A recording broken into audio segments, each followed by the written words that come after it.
भाग 21। सबको अमीर बनने का है अधिकार। आपका अमीर बनने का मूलभूत अधिकार है। आप इस दुनिया में समृद्ध जीवन जीने और प्रसन्न, स्वस्थ तथा स्वतंत्र रहने के लिए आए हैं। इसलिए आपके पास उतना पैसा होना चाहिए जितने की जरूरत आपको पूर्ण, सुखी और समृद्ध जीवन जीने के लिए होगी।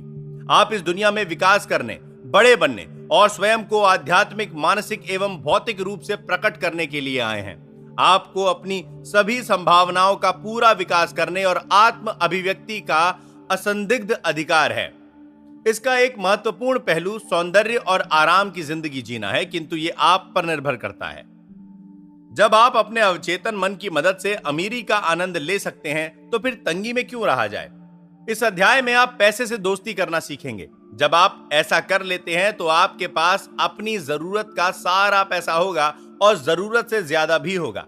अमीर बनने की अपनी इच्छा के बारे में किसी की भी बातों से शंकालु या शर्मिंदा महसूस न करें। गहनतम स्तर पर आपकी इच्छा पूर्ण, प्रसन्न और अद्भुत जीवन जीने की इच्छा है। यह पूरे ब्रह्मांड की इच्छा है। यह न सिर्फ अच्छी है बल्कि आदर्श है। आपके लिए यह न सिर्फ कमी से आजादी का प्रतीक है बल्कि सुंदरता, परिष्कार, प्रचुरता और विलासता का भी प्रतीक है। यह किसी भी राष्ट्र की आर्थिक सेहत का प्रतीक है। अगर रक्त आपके शरीर में मुक्त रूप से प्रवाहित होता है तो आप शारीरिक दृष्टि से स्वस्थ हैं। अगर धन आपके रूप में मुक्त रूप से प्रवाहित हो रहा हो तो आप आर्थिक दृष्टि से स्वस्थ हैं। जब लोग धन संचय करने लगते हैं, उसे टिन के डिब्बों में बंद करने लगते हैं और भयांक्रांत या आशंकित होने लगते हैं, तो वे आर्थिक दृष्टि से बीमार बन जाते हैं। धन के प्रतीक सदियों से रूप बदलते रहे हैं। आपके विचार में आने वाली लगभग हर चीज ने इतिहास में किसी न किसी समय और किसी न किसी जगह धन का काम किया है। सोना और चांदी धन का रूप है। पहले भी थे, लेकिन कभी नमक, मनके और कई सस्ती चीजें भी थीं। प्राचीन काल में लोगों की दौलत अक्सर उनकी भेड़ों और बैलों से आंकी जाती थी। अब हम मुद्रा और अन्य आसान साधनों का प्रयोग करते हैं। इसका कारण स्पष्ट है। बिल चुकाने के लिए अपने साथ कुछ भेड़ों को लेकर चलने के बजाय चेक लिखना ज्यादा सुविधाजनक है। जब आप अपने अवचेतन मन की शक्तियों को समझ लेते हैं तो आपके पास आध्यात्मिक, मानसिक और वित्तीय सभी तरह की दौलत के राजमार्ग का नक्शा आ जाता है। जिसने भी मस्तिष्क के नियमों को सीख लिया है, वो निश्चित रूप से जानता और मानता है कि उसे कभी किसी चीज की कमी नहीं पड़ेगी। आर्थिक संकटों, स्टॉक मार्केट में उतार चढ़ाव, मंदियों, हड़तालों, बढ़ती महंगाई, यहां तक कि युद्ध के दौरान भी उसके पास काफी धन रहेगा। इसका कारण यह है कि उसने दौलत का विचार अपने अवचेतन मन तक पहुंचा दिया है।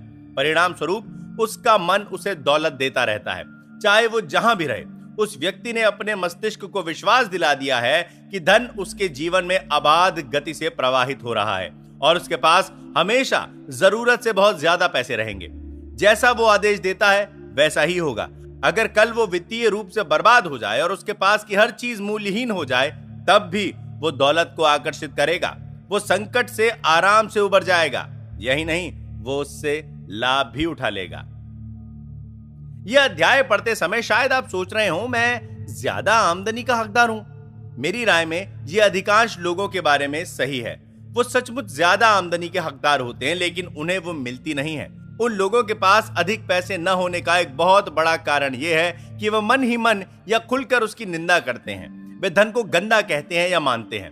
वे अपने बच्चों और दोस्तों से कहते हैं कि धन का प्रेम ही सारी बुराइयों की जड़ है।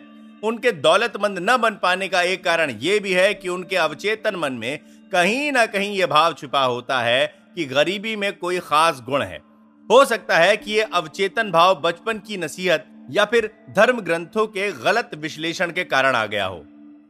एक बार एक आदमी ने मुझसे कहा, मैं दिवालिया हो गया हूं, लेकिन यह बिल्कुल ठीक है। मुझे धन पसंद नहीं है, यह सारी बुराइयों की जड़ है। यह कथन दुविधाग्रस्त न्यूरोटिक मानसिकता के सूचक हैं। धन का प्रेम अगर बाकी हर चीज से ज्यादा हो जाए तो इससे आप एक तरफा और असंतुलित हो सकते हैं, लेकिन यहां आप अपनी शक्ति या सत्ता की समझदारी से प्रयोग करेंगे। कुछ लोग शक्ति के भूखे होते हैं, शेष धन के भूखे होते हैं। अगर आप सिर्फ धन पर पूरा ध्यान लगाते हैं और कहते हैं, मैं सिर्फ धन चाहता हूं, मैं अपना पूरा ध्यान धन के संग्रह पर केंद्रित करूंगा, बाकी किसी चीज का कोई महत्व नहीं है, तो हो सकता है कि आप धन कमा लें और ढेर सारा जमा भी कर लें, लेकिन आप इसकी कितनी बड़ी कीमत चुकाएंगे। आप शायद भूल चुके हैं कि आप दुनिया में संतुलित जीवन जीने के लिए आए हैं। आपको मानसिक शांति, सद्भाव, प्रेम, खुशी और संपूर्ण स्वास्थ्य की आवश्यकताओं को भी संतुष्ट करना चाहिए।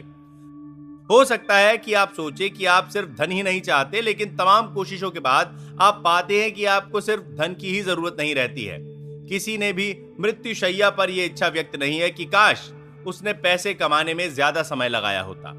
आप अपनी छिपी हुई प्रतिभाओं की सच्ची अभिव्यक्ति, जीवन में सच्ची जगह पाने, सुंदरता और दूसरों की सफलता एवं कल्याण में योगदान देने की खुशी की इच्छा भी करते हैं। अगर आप चाहें तो अपने अवचेतन मन के नियम सीख कर $10 लाख या $1 करोड़ भी कमा सकते हैं और साथ ही मानसिक शांति, सद्भाव, संपूर्ण स्वास्थ्य एवं आदर्श अभिव्यक्ति भी पा सकते हैं।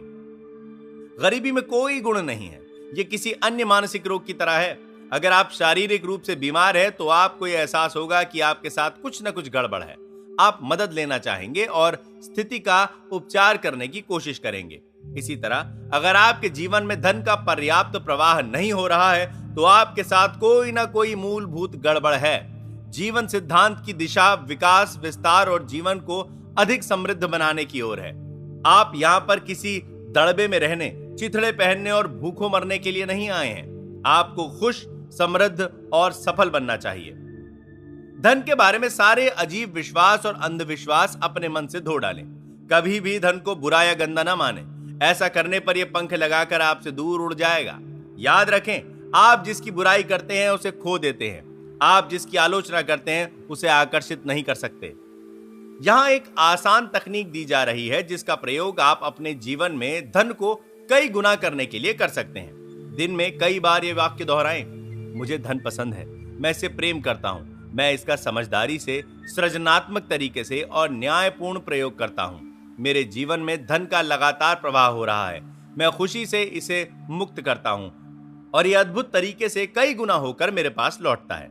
यह अच्छा है, बहुत अच्छा है। धन बहुत बड़ी मात्रा में मेरी तरफ प्रवाहित हो रहा है। मैं इसका प्रयोग सिर्फ भलाई के लिए करता हूं। मैं अपनी आर्थिक समृद्धि तथा मानसिक दौलत के लिए कृतज्ञ हूं।